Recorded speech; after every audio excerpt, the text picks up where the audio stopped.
All right. Hey, welcome everybody. It is Wednesday, 7 o'clock. Time for Sci-Fi Distilled. Welcome back, Mary Beth. Hello, And I guess hello. our one viewer, which is probably you, because you're the one that always watches It's this. me. It is me. But they'll come trickling in. I know they will. But come trickling. There's a trickle. So There's a we are trickle. continuing for the recording, I guess, at this point. We are continuing our Indiana Jones, I don't want to say month because we don't have a month worth of material, but series, we'll call it. And with the third installment in the film, or I should say franchise, which is Indiana Jones and the Last Crusade.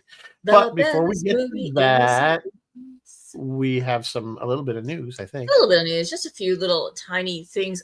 First off, I would like, well, I think, Rizzo, I think you might join me in this. We would like to wish Space 1999 a very happy 50th anniversary. I know our friends Roy Belquist and Roy Friedrich and some other familiar faces are heading out to LA today for the big 50th anniversary event out there. Follow along. I know Roy's Tie-Dye Sci-Fi will be posting pictures and the actual 50th anniversary Facebook page, which if you need me to, I will put the link in.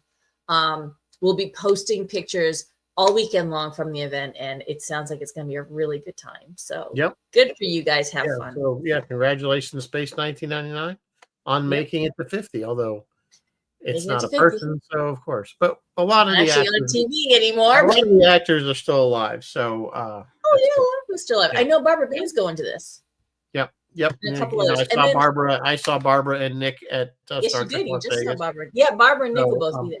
Yep, they were both there. So got to see them. So yeah, hope Roy and all of them have a great time, and looking forward to all the photos. Yep, me too. I momentarily thought about going, but it just wasn't in the cards. All right. Speaking of anniversaries. Wait a minute. You wouldn't go to Las Vegas for Star Trek, but you would go to Los Angeles for Space 1999. Yeah. But it would have been like a double whammy because I've always wanted to see LA and like play tourist in LA. Fair enough. Whatever. Whereas Vegas, I have no desire to be a tourist in Vegas. Speaking of anniversaries, Star Trek kicks off its 60th anniversary celebration next year. It starts on January 1st with a float in the Rose Parade. The theme for the 60th anniversary celebration is Space for Everybody. Okay, I'm okay with that. Space for Everybody. It extends an open invitation to celebrate the future that Star Trek aspires to. On the parade is the 137th Rose Parade on January 1st, New Year's Day. We always watch it in our house. The purpose is to launch the Star Trek franchise's 60th anniversary year. Their theme for the parade is hope, inclusivity, exploration, and unity, and they will be highlighting Starfleet Academy. So, okay, Star Trek, flowers, yeah. And what else do we have for the 60th anniversary? We have Star Trek Legos are coming. I believe it's the D.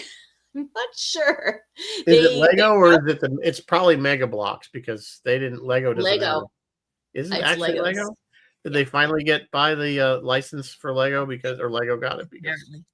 I know they had a huge Star Wars, but I know it was always Mega Bloks that did.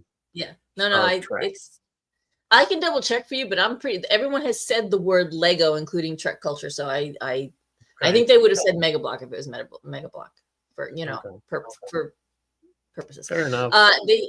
They are going to partner with Do Something, which is a national hub for youth-centered leadership, for Boldly Go Green, a new campaign centered around making an environmental impact, which is okay, great, I guess, part of Starfleet Academy. The Khan radio play or pod play is available now wherever you listen to podcasts or on Star Trek's official YouTube channel. You can listen to that for free there. Today, CBS launched the official anniversary hub. It's StarTrek.com/60. That will be the home for the year-long celebration. The site will provide a look at the calendar of activities and all the exciting new partnerships and events that are coming. I need to try to get James's events on there, try to get Shatner's event on there. You can go to the website now and sign up to be among the first to learn about special events, new merchandise, and more. The Star Trek shop is celebrating with a 25. Well, they're still celebrating Star Trek Day. They are celebrating with a 25% off site-wide coupon, Star Trek Day 25. It goes until the 12th. So if you want to buy something. And finally tonight, we have a new Star Trek children's show. It's called Star Trek Scouts. It is a partnership with Nick Jr. Nick Jr. is the little. This is nursery school and kindergarten age Star Trek stuff. The first 2 episodes have dropped. I can give you links if you really need them. They are on YouTube. It's not a Star Trek channel. It's a weird channel like Blaze of something. I've watched them because I have a 3-year-old nephew. Adorable for the 3-year-olds, not for us. But it's not for us.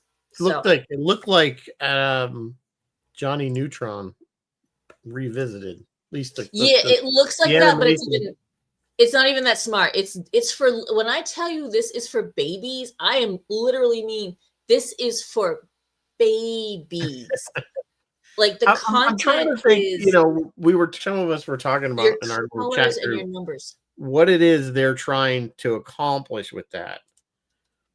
And I'm like, CBS Paramount has been trying to get younger viewers for this franchise. Well, this is now they're really going right into the cradle. Oh yeah. I mean, I don't, I'm like, whether because it's interesting that they did try this. I mean, Prodigy got canceled. Now, granted, that was for older kids. But I don't know what Star Trek. And you guys in the comments, I mean, we haven't really seen it, but I mean, is Star Trek really for children? Should it be for children? This isn't even this is so in general, though. I mean, it's not even Star Trek anymore. It's not even Trek. Like, it's not even, there's nothing in it you would recognize except they have little deltas on. The rest of it, it's babies learning colors and numbers and letter. Like, it's for littles. I don't. There's like no story to it, or anything. No, there's no story. Well, there's the loosest story you've ever seen in your life. It's for babies. I mean, it's for really babies. I don't know how. My question is, other than an educational, what is their goal here? There are multiple shows over the years, and then the one thing about kids shows is you can recycle the crap out of them because there's always another generation coming on that hasn't seen that kids show.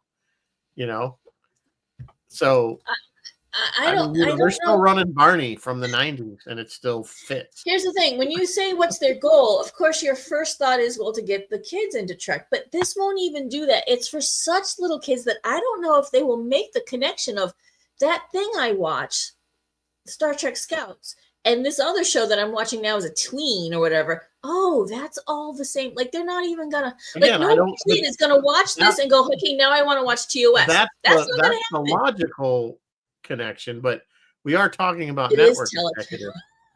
Bill. Yes, it is Bill. Teletrekkies. Yeah. I mean, that's my thing. I mean, I don't know what their goal. They've been desperately trying to get younger viewers. We saw that with the current Trek. I mean, certainly with Discovery, they were aiming at a different generation than the, and even with somewhat, with Strange New Worlds, and we have musical episodes and puppet episodes and just silliness, and somehow they're thinking that this is going to draw in a younger demographic than us old crusty people that like the original series.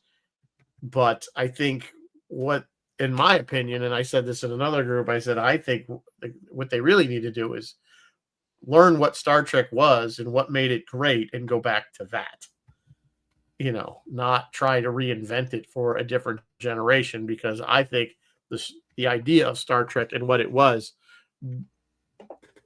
transcended generations. Yeah, agree. The themes were always there. So that's just my agree. Whatever. And good writing is good writing. I don't care what you. But there's no right. Yeah, you're absolutely right. You're absolutely right. This is not going to do it. This is for such little children that they're not even. I'm saying I don't know why they would even bother to try to make something like that unless they're trying to fill some legal requirement for children's programming. If you guys are curious, it's like these 3 little kids, and I don't know if they're on deep space whatever, or a planet or a ship. I don't know what Starfleet was thinking, leaving these 3 toddlers on a ship. But then various asteroids come toward them and they have to destroy it. And the asteroid is always like, it's a meatball asteroid, it's a bubble asteroid, it's a asteroid, and they use weird things, like they tried to destroy the bubble asteroid with a bowl of mac and cheese. Like it's really, I need to let my nephew, who's about to turn 3 in October, you never know, because him watch it, and then I'll get some feedback for you. Bill was making the joke about Teletrekkies, but Teletubbies was very big in the 90s with it adults. Was huge, but it worked. It worked. Adults in the UK. They loved Not so much in the United States, but in the UK, Teletubbies was big. Did they really? With the adults liked it. Did they? British adults, did you need to be calm? I don't know what the rationale. I know, as somebody who worked for PBS in the 90s and had to air that crap at 6 o'clock in the morning, wanted to blow my brains out. Barney, Teletubbies. Yeah, and well, Barney. I'll tell you, I worked broadcast as a broadcast operation engineer for 5 years for PBS, and I used to work air shift, and one of the morning air shift was at 6 a.m. We used to run like a half an hour business news, like stock show for half an hour, and then from 6:30 to noon, Teletubbies, all kids shows. Yeah, and Teletubbies was the first one out of the gate. Oh yeah, I'm sure. So to annoy the few people that were in the building at 6:30, which was me, another engineer, a guard, and probably a janitor, I used to hit the page button on the telephone and put it up next to the speaker. So the Teletubbies theme was broadcast through 2 floors of television station. Oh my God. I had to listen to it. Everybody was going to listen to it. That was my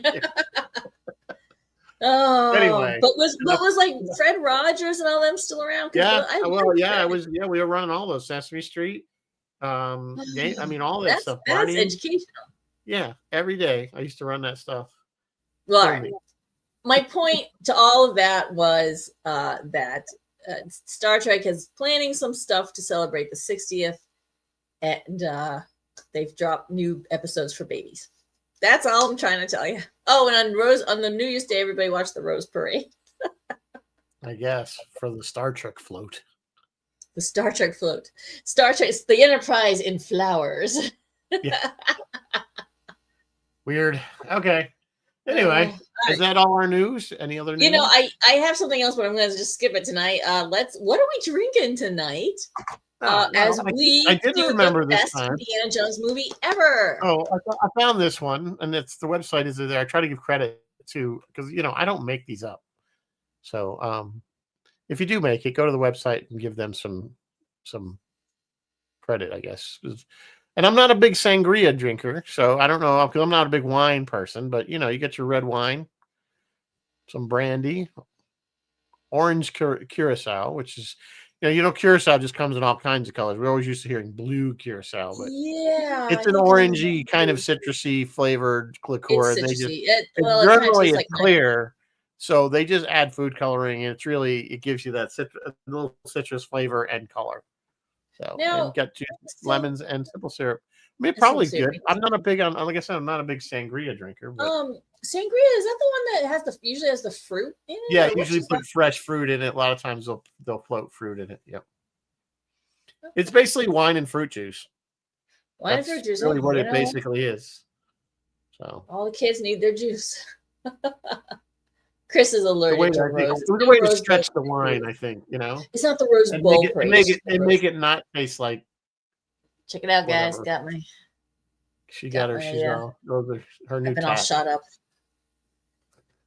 So you're brave. You did both at once. Usually, because you get the. I always do. Yeah. No, I always. Just get it all ripping the Band-Aid off.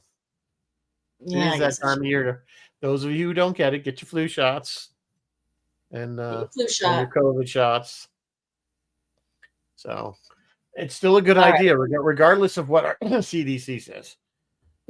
You know what? I completely agree. All right, Indiana Jones. Second C and call it the Center for Disease. Yeah, the first C and the last C. Just drop the last C. Just a Center for Disease. Anyway, sorry, don't mean to get political. All right, so here we are, 1989, the third installment in the Indiana Jones, coming off of the Temple of Doom. which was very much darker than the first one, and I think they kind of did an about face and got back to what made the first movie really great. Because I think they chose to go back to the first one. They chose to go back. I think it was a good call. There were still some criticisms about this movie. Of course, there's always people that have criticisms. I thought this was one of the best in the series by far. It really hit a lot of. They got back to what worked for them, which was the traveling to different locations. Yep. The action scenes that were brilliantly choreographed, laid out, and I think that was something that we had talked about that we don't get today. Is you see like the action scene, like the motorcycle chase, or even the boat chase. You see what's going on, and you can see what's going on. Like you know what I'm saying? You have this sense of spatial whatever. Whereas like in today's movies, everything is like up like in your face, like from the driver's point of view, or this bouncing camera to give you this like you're in the action. But I don't want to be in the action. I want to see what's happening. You know what I'm saying? So I can kind of put this thing together in space. Yeah. Not from the driver's point of view. Yeah, I completely agree. I think that is a fantastic point, because I was watching the scene. I'm looking for my notes on it. I was watching the scene where the boat chase scene, and they get to the part with that big props in the water, and it's chewing the boat from the back. Yeah. That boat destruction scene was crazy, completely practical, not a lick of CGI in it, and a fantastic example of why practical can be so much better than CGI. And yes, a lot of it was forced perspective, right? Well, so they made the boat longer. You're watching, you are the audience, you're watching this happen. I don't want to be in Indy, watch it from Indy's point of view. There's a shot from the side. Yeah. I mean, but you know what I'm saying? You spatially chew the boat. You're seeing the boat get destroyed. And there was one kind of continuity error though in that scene. Is they shoot his boat up, and it's smoking, and the engine's dying, it's sputtering, and that's how they end up near the propeller that's running. Yeah, the good boat is the one that gets chopped up. And they take off on the they just drive away like there was never anything wrong with the engine. It doesn't matter. My point I know is that's not that kind of movie. I get it, but I mean little things. Spielberg let that camera run for like 12 or 15 seconds while that boat was getting chewed, and you see pieces of wood being thrown everywhere, and Harrison's standing in the bow. Like, that's crazy good filmmaking. Yeah, I didn't see any good. It'd be interesting to see how they did that. They did it. They actually did. They chewed up a boat. I know, but they must have some safeguards. They had to have some safeguards in there so that. Yes, they did. The boat, like I said, it was forced perspective. The boat was much longer, and then they shoot it. So it looks. Yeah. It looks like Indy's right there in front of that, but he wasn't. But there were safeguards, but. Yeah. But my point is that the way that they did the action scenes in these movies was you felt like you got a better perspective on what was going on, and not the shaky camera, fast cuts that they're doing today. And I'd like to see you get back to that kind of thing. Yeah, the like tank, when we have these great action sequence. Well, that's what I'm saying. This movie had we had three major. We had the boat, then we had the motorcycle chase, and then we had the tank. So you had like three main kind of. There may have been some other smaller ones in between there. Even you could start with the first one with River Phoenix too, with the whole chase on the train. The whole train chase. You know what I'm saying? When you think about how this movie is laid out, it's like we're getting to the next chase.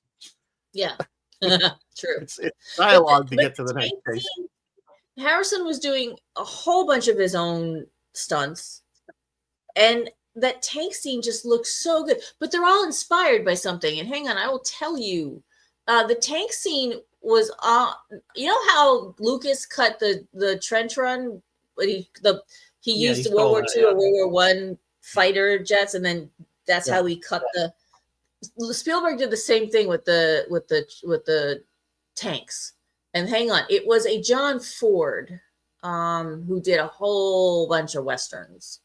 And I thought I had the name written down, but no, all I wrote down was John Ford because I'm an idiot. But yeah, he was kind of copying sort of their stunts that they did for westerns, for both the train scene and the tank scene. the jumping on and the jumping off and getting from the horse to the tank and et cetera, et cetera, et cetera. Just a little subtle nod to him, which was nice. Yep. But yeah, go ahead. I'm sorry. No, I was going to say, a lot of the scenes, like you said, even the rats was all practical. If they shot that today, they bred the rats, especially, so they wouldn't have disease. To guarantee they'd be disease free. Yeah, I understand. Yeah, but no, they did not burn any rats. I love that scene because they're going. Well, the joke of it is that Venice, we all know, is a city that's basically sinking. That's why there's all the canals. It wasn't built on water; it was built on land, and it's just the land is sinking. But the joke is, there are no catacombs in Venice. And if they were, they would all be underwater. Which they kind of alluded to a little bit as they went. But, there's oil down here, I can stick a well. But I just love the scene where she sees the Ark of the Covenant. He comes down with a torch. How come his torch didn't light it up? That's another thing I was going to point out, because there's one scene where he's holding the torch and fire is dripping like whatever burns off and it's falling. Why didn't if one little match the guy with a little match? Back to the rat. It's not that kind of movie. Not that kind of movie. In sheer dumb coincidence, when he was a kid, Harrison, he said it. I was watching this outtake, and it's just Harrison messing around on set, and he had one of the rats. And he's like, "Yeah, I used to take care of." He was a junior ranger or something. And one of his jobs, or maybe he worked at, I don't know where he worked, but one of his jobs was to take care of some rats. And he was so sweet with it. He's like, oh, they're really smart and they're so great. And he's telling about the rat. I'm like, oh my God, Harrison knows about rats. That's okay, whatever. Clearly it didn't bother him like snakes. No, it didn't bother him like snakes. He's okay with rats, I guess. But that tank scene, I want to go back to the tank scene, because the other awesome thing about that tank scene was the best gag, the best bit at the end. The tank goes over the cliff, and Indy's on the back of the tank, and his father and what's his name and Salah come running up, and they're looking over the cliff to where the tank fell. And in the meantime, Indy's climbing up 30 feet that way. He's climbing up, and none of them think to look over to see where he is. They assumed he went down, but you kind of get you obviously get the what I love about that scene with that tank, because that's another Indiana Jones thing. There's always a giant chasm. There's always a cliff. The cliffs to fall into, but that's like their thing. But as the tank's going down, you can see the little body of the German guy. Yeah. Flop, obviously you can see him falling down there as he flopped about. So I thought that was pretty good. They did a bunch of miniatures that looked really good in this movie. And then they did some the giraffes on the opening train scene. The giraffes were not real giraffes; they were mechanical giraffes. But I guess the train was so loud, the crew used the giraffe heads to communicate. The AD would talk to them in their ears, and they would nod the giraffe heads or shake the giraffe heads to answer, because no one could hear and no one wanted to yell over the sound of the train. It belongs in a museum. Yeah, that's where that came from. It belongs in a museum. Yeah, River Phoenix. He was really on an upward. And he was climb so there. It's such a sad story with him. He died of an overdose, and he was really, in the things that he did get to do, he was really good. I think he would have been a really, really popular actor had he lived past his 20s. So that's sad. That he did die. It wasn't much long after this movie was made, I don't think. I don't think so either. It was very quickly. Yeah. So I don't know the exact date, but it was an interesting kind of, because they did do a TV show, which maybe we'll do one of these days. I'd have to rewatch it though. Is the young Indiana Jones Chronicles. Yeah. Which was pretty good. I remember I did watch it in the 90s when it aired, and I remember it was pretty good because it would jump around in his life from when he was a little kid, say 10, 12 years old, to 18, 19 kind of. He joined the Foreign Legion and things like that, kind of crazy things. But it was a good show. Yeah, and they specifically, River Phoenix and Sean Connery were the two that Lucas and Spielberg were both like, yeah, we gotta have these guys.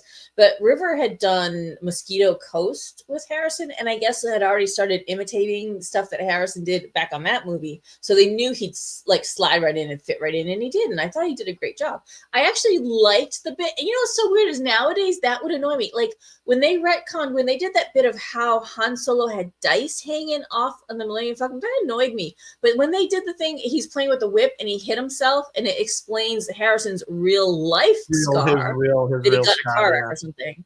Yeah. That didn't bother me. I was like, okay, they worked that in. That's cute. Whatever. It's so weird how oddly I perceive things sometimes. Like I should have been mad about the. I like how they ended up they show how very simply how he ends up with a whip, because it's an odd weapon to begin with. Yeah. You know, so that's interesting how he. I mean, he does have a gun too, and then he obviously trained himself, you know, as over the years to wield it effectively, so to speak. Yeah. So, well, yeah, he wasn't doing that good a job with the lion, but he got there.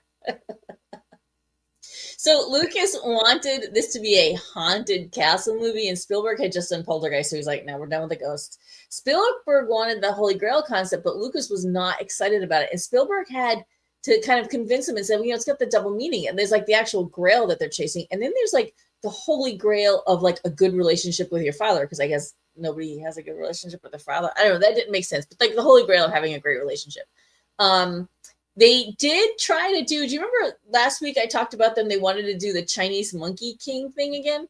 They did try to do that again. It was going to be Monkey King and then travel to Africa to find the Fountain of Youth. And it was Chris Columbus, famed film writer and director Chris Columbus, who sort of did the Monkey King script, and he knew it wasn't good, but for whatever reason, he turned it in anyway, and they fired him. That script is still available on the internet, and I have the link for you if any of you guys are interested in reading Indiana Jones and the Monkey King. Chris Columbus said it taught him not to be intimidated and not to like bow down, like, you know, like back off when people start criticizing you, like to stick to your guns. He knew the script needed to be better, but he didn't. Like when they kept saying, no, it's fine. And then they hated it. So there you go. There's Indiana Jones and the Monkey King. If you guys are interested in seeing that. Yeah. So interestingly, at the time, well, I mean, even today, Harrison Ford and Sean Connery were only 12 years apart. 12 years apart. They had to make Henry Jones Sr. look old.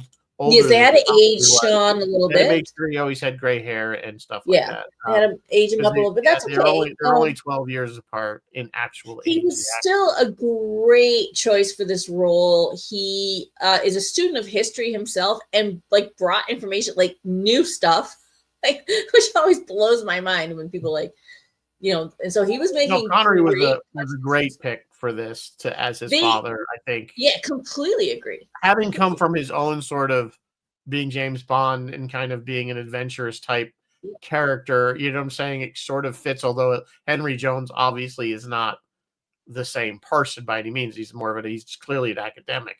He doesn't do field work like his son does. I just love that line. He's like, you know, he's like something about being shot at. He goes, you know, it's like it happens to me all the time. Like, yeah. He made they first kind of made the father. They wrote the father like not like a Yoda, but like an Obi-Wan. I don't know. But because Connery brought so many great ideas, and because he is such a student of history, and he made this guy an active, you know, researcher of history too, it made it more of an equal to Indy, and it worked. Like the writing worked, the relationship worked. They found a lot of humor to be mined in the father-son relationship, and just it was brilliant casting. And I kind of wish they could have done more. Yeah, it would have been great to see another movie, but again, it would have been hard to do because the whole point was his dad was focused on the Grail, so it would have been hard to throw him into something else, because he was clearly an expert on the Grail, and that's why he was involved in the first place. I mean, I thought as far as characters go, I mean, I thought Elsie's character was the most irritating, just because she was, I don't know what the word I'm looking for. She was a little too damselly in distress at times, and then duplicit. Yes, Very. I know what you mean. And I didn't So really at the very, very realize it. end, I didn't realize it until I just watched it recently that she picked the wrong chalice on on purpose. purpose, yes, and you can see her going no, That's like what I noticed. I finally noticed she's in the looking at background, like Indy, and she's she's like, like, I know this is the wrong one. yeah, and Because she's I going thought no, she yeah, couldn't be that stupid, to no, pick the most fancy one no, she did it on purpose to get rid of to get rid of Donovan Julian Glover, who or has General Veers, if as you might general. know him Yes, from the book. exactly. I was like, what a career Julian Glover has So, had. did you notice? Did you notice though when Indy goes and visits him at his house? He's looking at the tablet. When his wife comes in to say Yes. you're ignoring your deaths, they're playing the Imperial March Yes, on the it is. piano. It's jazzy. It's jazzy, Yeah. but it's the Imperial March. The Imperial March. Yes. Julian Glover, guys, he started. He's done a lot. Yes. Way back in the 50s, he did like the Saint and the Avengers, and then he did like in the 80s, do Magnum PI, Remington Steel. But then he did like Chamber of Secrets, Harry Potter. He did Game of Thrones. He was Grandmaster Pycelle in Game of Thrones, and yes, he was General Veers in Empire Strikes Back. Yeah, brilliant choice for that role. He did an amazing job. John Rhys Davies, always good to see John Rhys Davies. He's awesome. And then Denholm Elliott was given lots to do as what's his name? What is his name? And he was so good. Is the Nazi? No. Denholm is the little sheepish one that. Hang on. I get the character name here. Hang on. Denholm.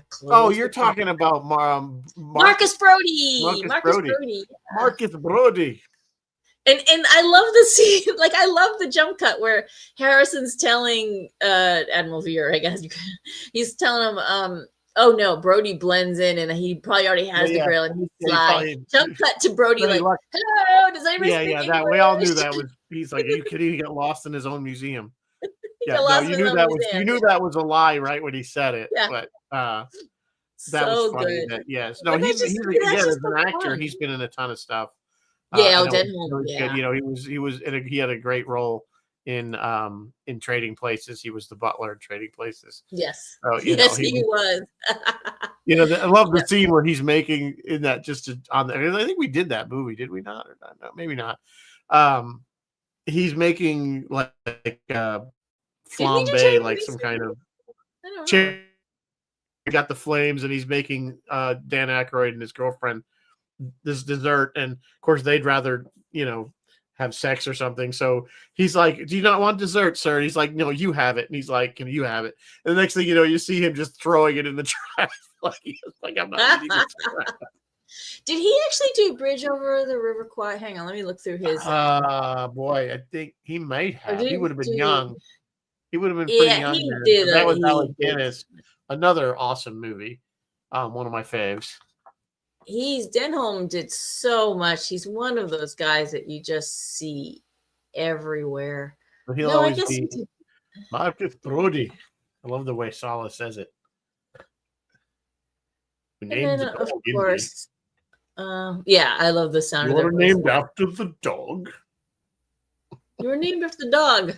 But he also, you know what else he did? Trading Places. Oh, did we just talk about Trading Places? Yeah, Trading Places. He was the butler. I think just said the whole thing. I know, but I was still thinking of Bridge Over the River Kwai. Hang on, now I gotta look. I don't think he was in Bridge Over the River Kwai. If he was he didn't have a very. I don't know.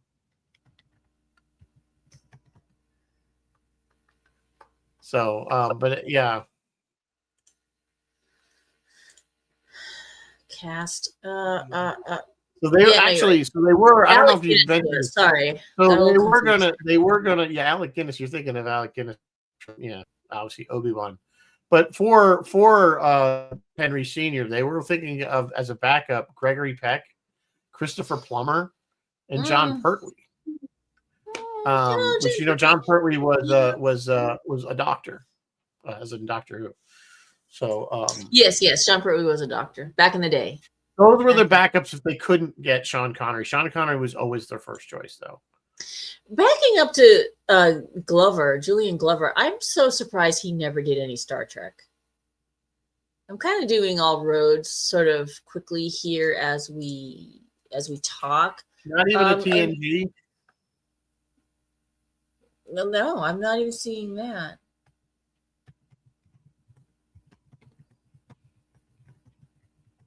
Crusades. Okay.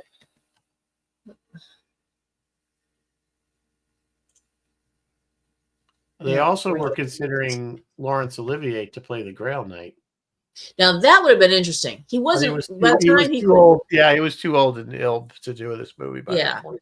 Would have been interesting though, especially with his history with desert movies and whatnot. But you know what? The guy they got was still really quite good, and just the way he says he has chosen.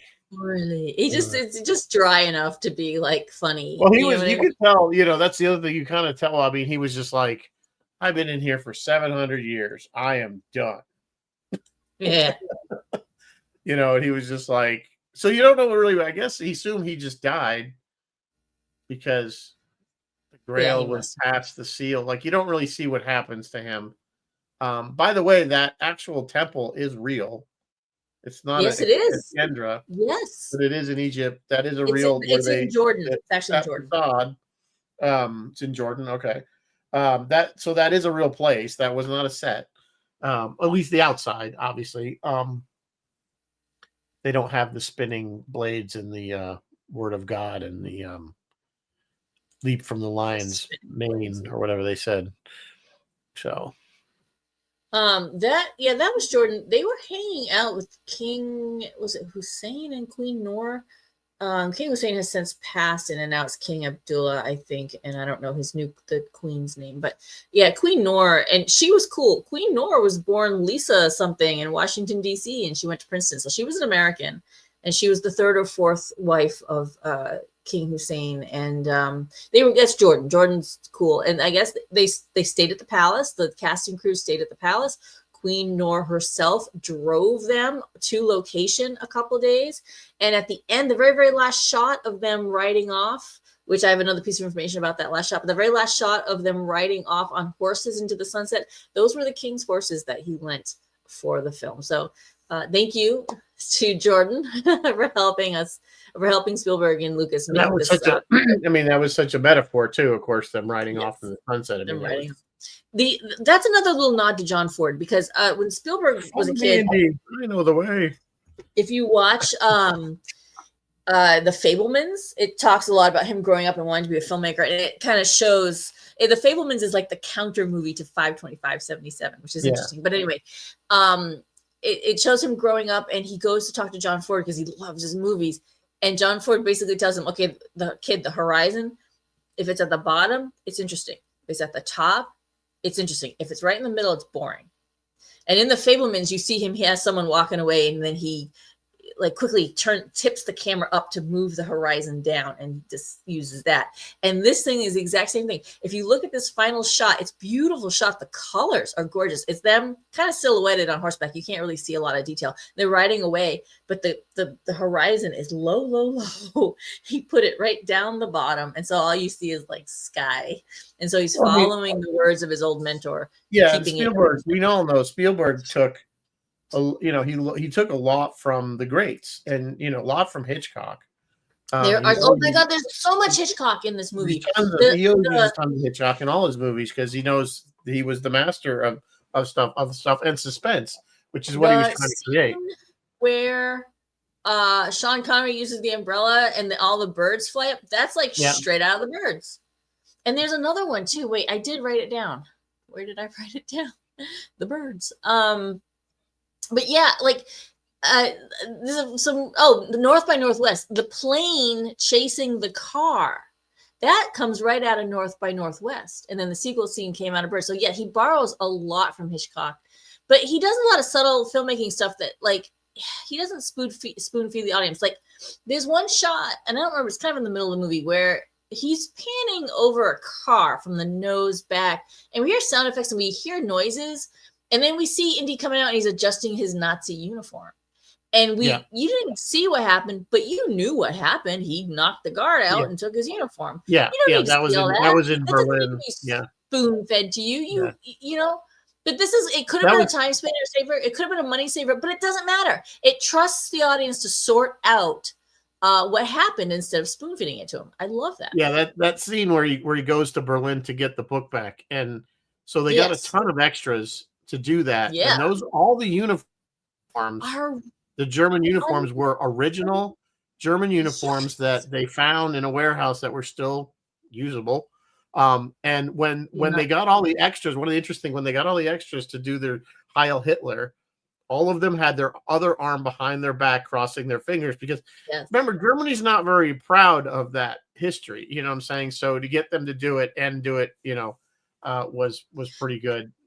That, and I've always said the Nazis are always the best bad guy because nobody likes them.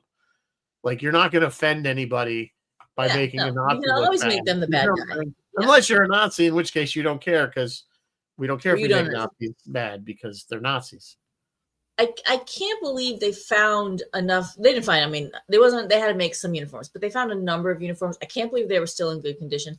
And I tried to put myself in the shoes of those extras, and I don't know if I could do it. I don't know if I could put on an authentic Nazi uniform. Like, it's got bad juju. Yeah, I mean, there was a time when I was a kid, and I was very into history, and particularly World War II. Didn't look at, because I had a friend of mine, I think I might have mentioned this before, who lived around the corner, and his dad, he was German.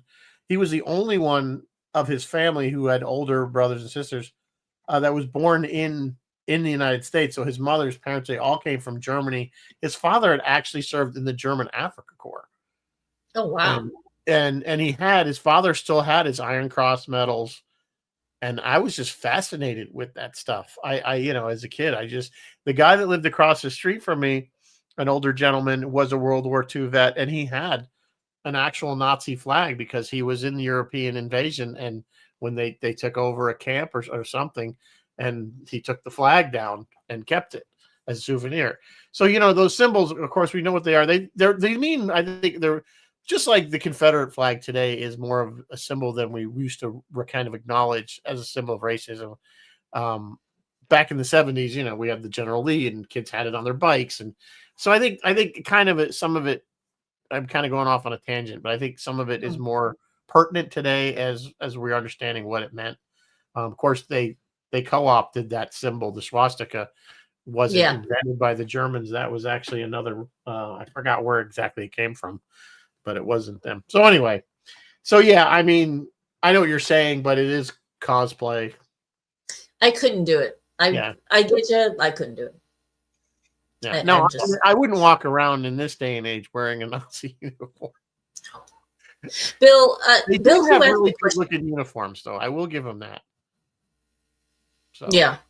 Hang on, now I gotta. Bill. I've been rewatching. Roger Thornhill, played by Cary Grant, is chased by the plane. That's what I was talking about. Yeah, is he chasing a car, or is he just on foot? Yeah, he's on foot. Okay. But there's some other little dot, and it was just like a little cutaway gag. Nothing too big. You kind of have to notice. I getting just one last note on the Nazi thing, though. I've been rewatching Hogan's Heroes. Which was, again, something I loved as a kid. I used to love watching Hogan's Heroes, and it's still funny. I still think it's funny. And of course, it's obviously but I think that might have softened. It's funny, but we like seeing Nazis portrayed as idiots. So right? They all are in this show, and that's the show is totally unrealistic. Schultz going, I know nothing. I mean, that's I mean, it's funny, but I think that softened the image of.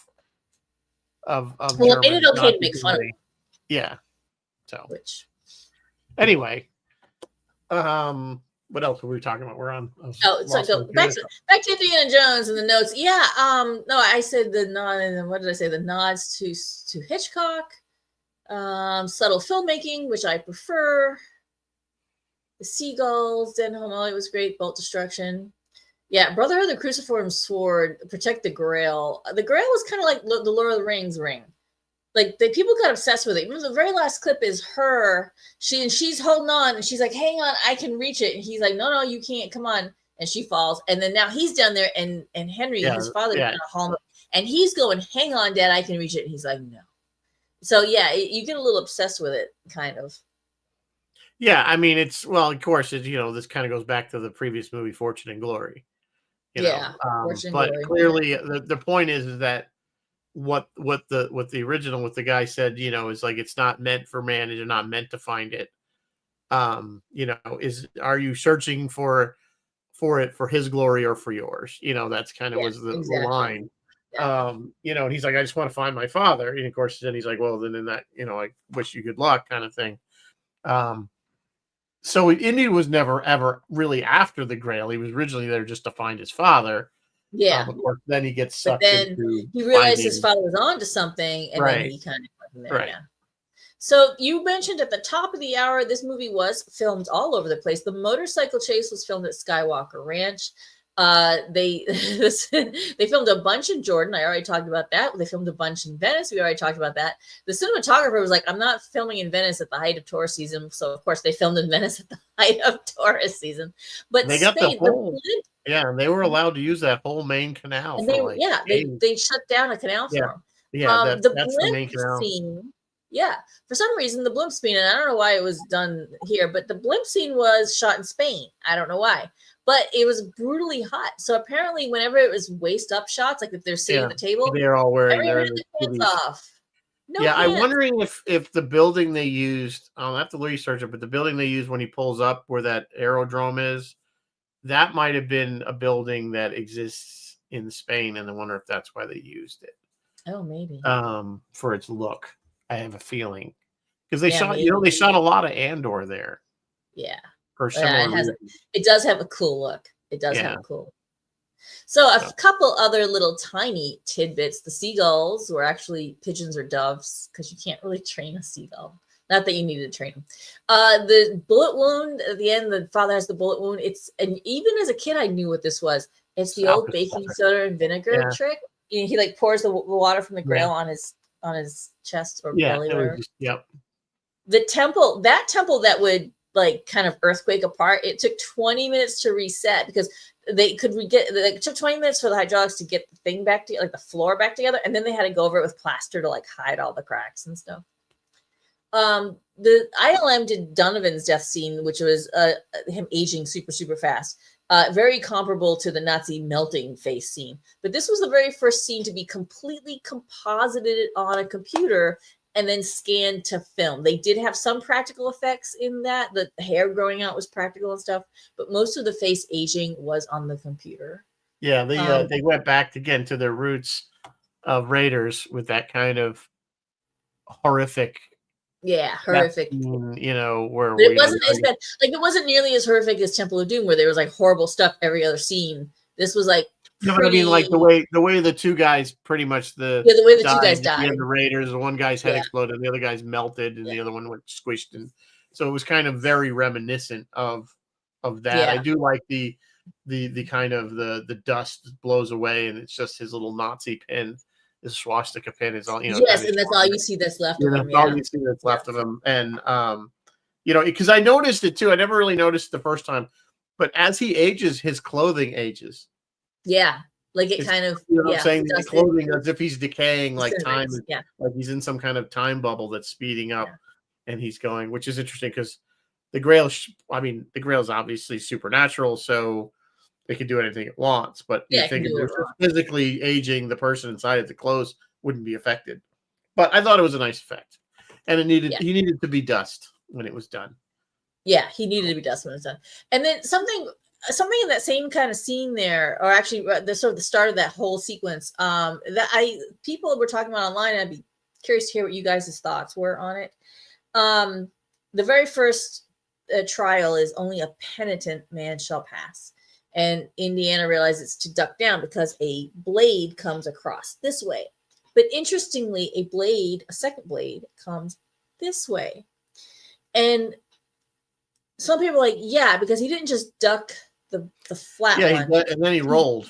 Rolled forward and got past it. But other people are like, yes, it has to be a penitent Christian man, because a penitent Muslim would go to his knees and then bow his head down to the floor, right where that.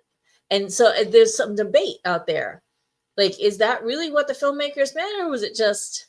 They I were just think making it extra dangerous. I think He that was was going probably away. just to make it a little bit more than just the one blade that went by. I agree too. I I don't don't think they know would purposely go and target, target Muslims that you way keep Muslims out, that kind of thing. It's because there would be other religions they'd want to keep out too, I yeah, suppose. it didn't. Yeah, I'm pretty sure it was just for effect. but just for fact, but people will read things Because into that things. was So one quick move. When you notice he ducks down, the blade goes over his head, the other blade he rolls, the other blade goes across, and then he yeah, quickly rolls out and grabs the rope that he must have known was there and throws it over the gear to stop it from to continuing. stop it from moving anymore. Yeah, yeah. Yeah, yeah, and then he goes on to the hopscotch. A little bit of Jehovah acrobatics going on there. Interesting. Well, you got to make it a little extra. And then finally, something about this movie is it was woke before woke was a thing. At the very end of the movie, Henry does in fact call Indy, Indiana, the name he prefers to be called by Wow. instead of trying to call him. I was wondering where you were going with that one. No, it was woke. It was sweet. It was woke before woke was a thing.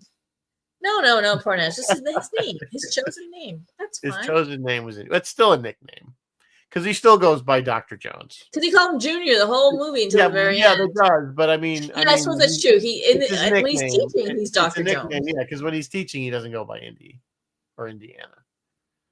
So, and everybody even says, "Oh, you're the famous Dr. Henry Jones," or what I'm saying. They always archaeologists. So, it's a nickname. Sarge says, "Don't overthink it. It's just the drama button." Yeah, that's got to make things a little more exciting. Yes, they named the dog Indiana. They named the dog named after the dog. So honestly, of the 3 movies that we've done so far, and just a reminder that we did Raiders way back when we did Raiders a long time ago. Yeah, that's how long ago we did that. Was it Dave? It was Dave. Wow. Rest in peace, Dave. Rest in peace, Dave. We miss you. Yes, we miss you. You'd be having fun at the Star Trek set tour.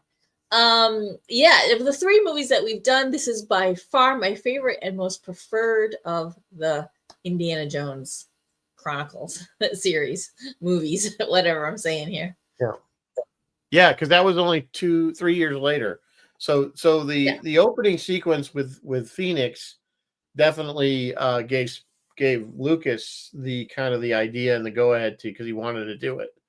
To kind of do that. So really Phoenix was of course the first person to play a young Indiana Jones, and then we have the actual Chronicles, which if you guys haven't seen that series, I don't know if it's available anywhere. I haven't seen it, but it really was pretty good. It was you could watch it with your kids kind of thing. Yeah. It was very family oriented, but it wasn't bad. It really was entertaining. So I would recommend it. Anything comparable nowadays. I guess maybe The Librarian is kind of comparable. I never saw that. No. That's a fun one. And another tidbit. The other thing why I like this movie is it's got so much stuff going on and layered into it. Did you catch? How did you know she was a Nazi? She talks in her sleep. That line, and then that one line implies but supposedly we all know that because he said he's because he said it was something. It was wonderful. He goes, well, it was pretty wonderful. Meaning, we all know that Henry. Henry got a piece of that, and then he said, "Dad, you're old enough to be her grandfather." He's like, "I'm." What do you say? He goes, "I'm as something as the next man," and he goes, "I was the next man." That's what I love about this movie. Like, there's jokes that would go over kids' heads. There's stuff for adults. There's stuff for kids. Supposedly, Sean Connery ad-libbed the "she talks in her sleep" line. I don't know, but which is interesting. Why he didn't believe his father? That whole scene. It's like his father's literally telling him she's a Nazi. Don't believe her. But he believed in. He's so whipped that he's not listening to his father telling him she's a Nazi. Don't believe her, which made perfect sense. She's obviously Austrian. Yeah. You know what I'm saying? It's like it wasn't a great leap. She's there. You see her back. She's in Germany. She's back in Berlin. Oh, there's a line. You've been called back to Berlin. She's there, right behind Hitler. The guy that played Hitler had played Hitler in a bunch of other movies, and also played in Return of the Jedi or one of the movies as another admiral, But he had played Hitler a bunch of times because of his striking resemblance to him. Knew German and could do it. Like, he could do it. And but they he didn't. barely has any lines. But But I love the way they characterize Hitler as being so egotistical that when Indy has this book, he assumes, oh, you just want me to assumes he sign wants me to sign it. Yeah, that's a great scene. That is a good it. scene. There's just so many little Oh, gags in this you think, oh my god, he's screwed, and he just grabs the thing and He just signs it. But So yeah, that I Christmas love we had to that is a do good the scene. Chronicles. Yeah, but we're almost at the end of the hour already. Yeah, I love this movie. I saw it in the theater. I've seen it so many times since. I just watched it again, even though I didn't need to. I had it pretty much to memory. It really was. It is next to the original. This is probably the best Indiana Jones movie still to date. Next to of course Raiders. Agree. Um, Agree. So and people can make the argument where Indy was more relevant. I hate that. I hate when people say that stupid Big Bang Theory. When they say that Raiders, he was irrelevant in the movie. Conundrum. Yeah. Which I always debunk because it's stupid. Because clearly that's not the case. Because at the very end, the Germans would have still kept if Indy wasn't there. Yeah. The Germans would have gotten the Grail of, the Ark, right? But because Indy was there, he could call the Americans to the thing. The Americans got now it went into oblivion, into the into the warehouse. But so Indy was relevant at the very end. Yes, he was. So I don't. And the little gag where they're down in the non-existent Venice, and they're looking at stuff on the wall. She's like, "Which one is this?" Yeah. He's like, "Holy Grail." Are you sure? Yeah. Pretty sure. No, it's the Ark of the Covenant. It's the Ark of the Covenant. You sure? Ark of the Covenant. Sure. Are you sure? Pretty sure. Yeah, and if you notice, right when they do that, you'll hear that song, the music. Yeah, that little they play when they first discover the Ark. There's a lot of little music used, so many little other things. In this film, and of course the music, of course, once again is written by John Williams, and just aside from the main soundtrack or the main theme, the chase, the motorcycle chase music alone is epic.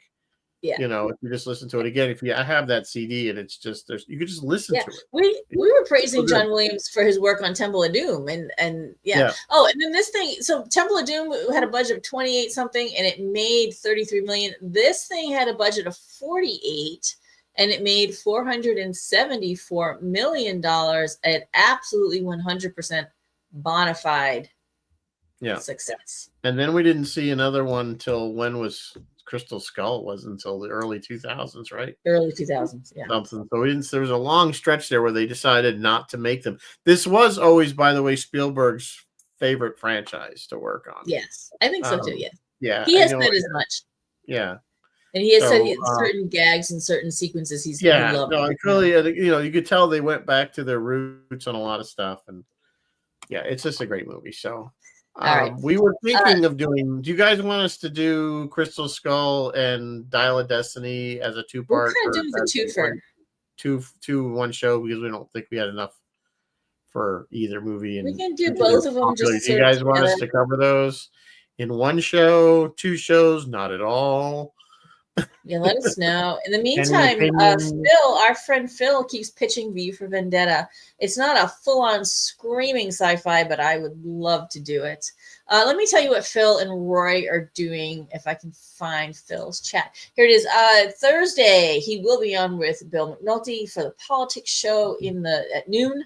They will probably touch on 9/11, or they may touch on current events. And then his show, Captain Phil's Planet, Thursday afternoon at 4. He said it's going to be chill. I'm just going to play music. They're having a blood drive at the college, so I'm just going to, not make too much of a big deal out of it. And then Friday night, you might want to tune into his Friday night freeform, because he is going to try to talk live to Roy Belquist and company out in Los Angeles, celebrating Space 1999's anniversary. So that will be on WUSB Stony Brook. Roy, of course, will not have a show, but he may also go live on Roy's Tie-Dye Sci-Fi with various little interviews and videos and stuff that's happening at the Space 1999 event. So tune into Roy's Tie-Dye Sci-Fi, watch for that, and listen to the interview with him Friday night on Friday Night Freeform on WUSB with Captain Phil. So, and then Rizzo, we don't know what we're doing. Chris Loris just said V for Vendetta would be cool. So I guess it Bill sounded like, says one show for I both. got a kind of a okay, I guess, for doing the two movies together for just to wrap up. I don't see why not. I mean, then and we will definitely. And then maybe we can do V for Vendetta. Yeah, we can do V. And then we're going to be close. So you guys will give us. We're almost to Halloween. You know, we like to do our Halloween special for the month rather. So if you guys have any movies that we haven't done yet for Halloween, remember, try to keep it a little on the sci-fi side. Don't have to be horror, and don't have to be super scary. They can be fun movies too. You know, we like fun. Yeah. So if we do Crystal Skull and Dial of Destiny for the 17th, I'll pencil in V for Vendetta for the 24th. That gives you 2 weeks to watch it because I think you're the only one of us who hasn't seen it. I have not seen it. And you can decide whether or not we're going to do it or whether you may, at the last minute, change direction and do something else. So I'll put V for Vendetta ? Well, if Phil wants to come on, you know, that's always I like having people on that are passionate about something. But then it was a good call for Dark City. I give him that one. Yeah, he did great for Dark City. He loved Dark City. Yeah. So but then that's the end of September, so then we would have to start working on our Halloween theme month of surprises. I know I want to do Ghostbusters too because I think that doesn't get enough love.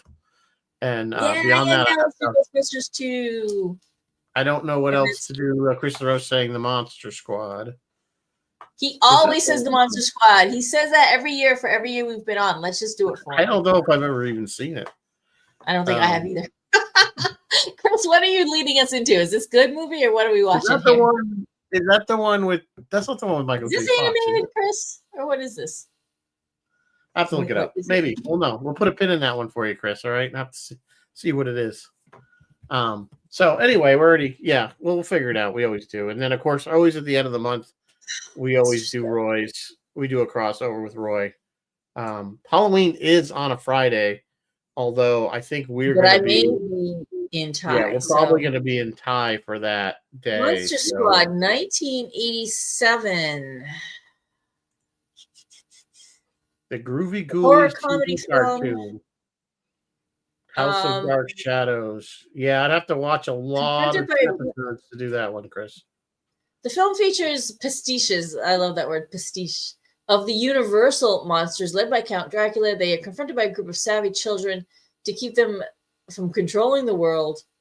So it's just kind of a funny little horror comedy. I think it might be fun. Chris has been asking for it for a while.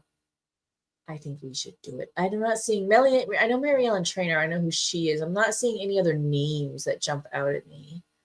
Lisa Fuller. Anyway, we'll look into it. I don't want to waste people's time while we look stuff up on the internet. Yeah, we're trying to decide what we're doing. But I like their feedback. I like to when people say, "Hey, yeah, I know." So we'll come up with something, but you guys can always post it on the Facebook page or send us or shoot us a message or something. So. All right. On that note, I will say good night. Live long and prosper. And may the force be with you. Always. Good night.